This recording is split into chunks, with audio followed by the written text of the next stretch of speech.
empiezan a salir más países en contra de las acciones del propio bloque comunitario. En nuestra primera nota, tenemos que comentar que un país miembro de la Unión Europea acaba de decir que toda Europa va a pagar la cuenta por el conflicto en Ucrania. Y en este caso se habla de Bulgaria. Y es que sí, nada más y nada menos que el presidente búlgaro ha comentado que la situación en Ucrania se ha salido de las manos, pero ha ido un poco más allá y está responsabilizando de esto a la propia administración de Volodymyr Zelensky. Y es que según sus palabras, él quiere aclarar que es Ucrania la que insiste en hacer este conflicto, pero que al final todos los europeos van a pagar este escenario.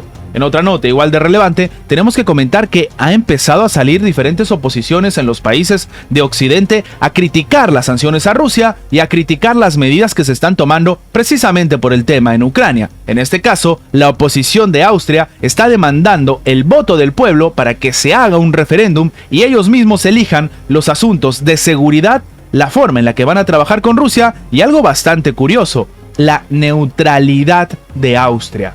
En otra nota, igual de relevante, tenemos que comentar que la Unión Europea sería la más grande beneficiada del acuerdo de los cereales. Pero ¿no se suponía que los cereales, este acuerdo, este pacto alimentario, era para apoyar a los países más necesitados? ¿A los países en vías de desarrollo? ¿A los países, por ejemplo, de África? Estas y otras noticias vamos a ver a continuación. Antes de empezar, te invitamos a que te suscribas al canal si aún no lo estás y recuerda que tu like nos ayuda mucho a seguir creciendo, pero sobre todo nos ayuda a que esta información llegue a más personas. Sin más que agregar, empecemos.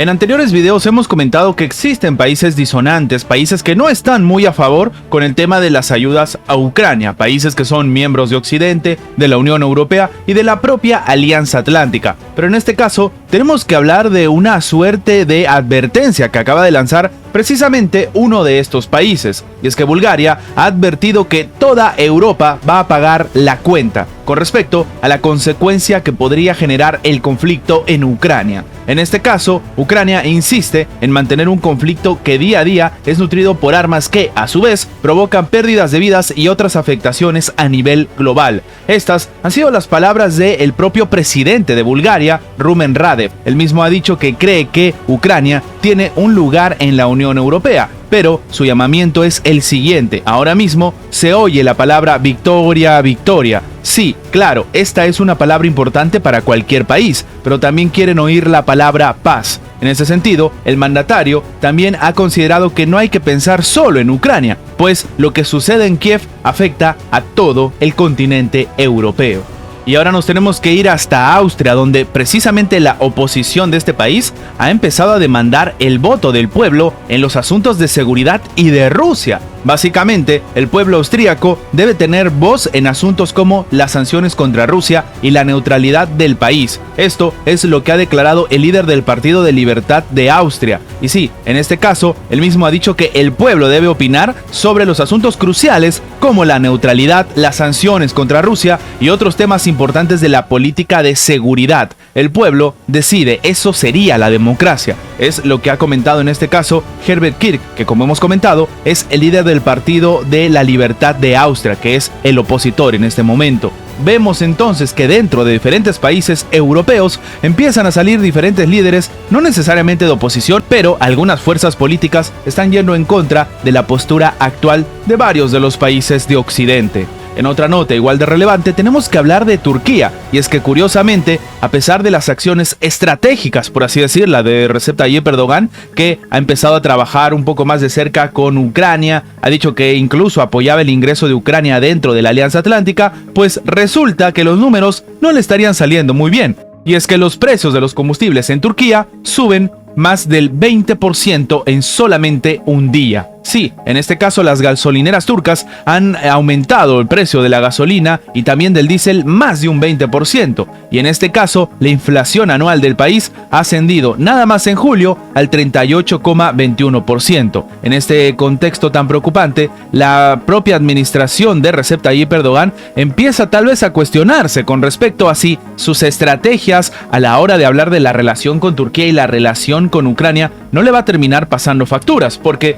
quieran o no, la situación energética y la estabilidad energética en esta parte del mundo depende en gran medida de la propia Rusia. En otra nota igual de relevante, tenemos que comentar lo que está sucediendo con respecto a la Unión Europea. Y es que básicamente se dice que Bruselas es la principal beneficiaria del acuerdo de cereales en detrimento de los países en desarrollo.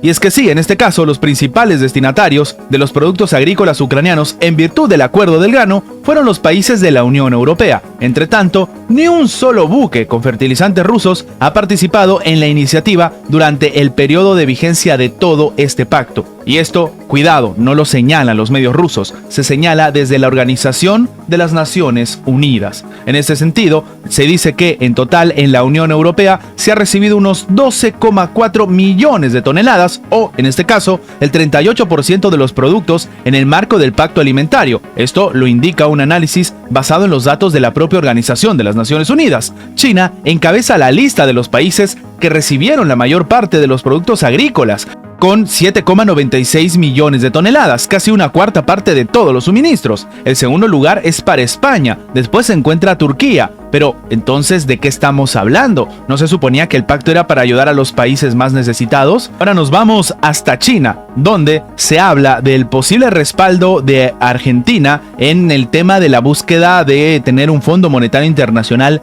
más flexible. Y sí, en este caso, se generaría, por así decirlo, una alianza entre la administración de Xi Jinping con el país latinoamericano. Y es que en este sentido, el pago en vencimientos en yuanes y la presión, por así decirlo, de China podrían favorecer a la propia Argentina a la hora de encontrar una postura más flexible del Fondo Monetario Internacional. Estas, por ejemplo, han sido palabras del economista Francisco Catamuto. El mismo ha comentado que se puede decir que el organismo no tiene una visión real de los efectos de la sequía sobre la economía argentina y que la administración de Xi Jinping está aprovechando bastante bien este escenario. En lo que se está comentando, el economista argentino Francisco Catamuto ha considerado que, dadas las condiciones actuales, no parece ser esperable una gran flexibilidad por parte del Fondo Monetario Internacional, incluso a pesar de que en última instancia el comunicado oficial decía que reconocían que había un tema complicado en Argentina, pero la otra salida podría ser preocupante sobre todo para los países de Occidente, y es que sencillamente la administración argentina empiece a pagar con yuanes.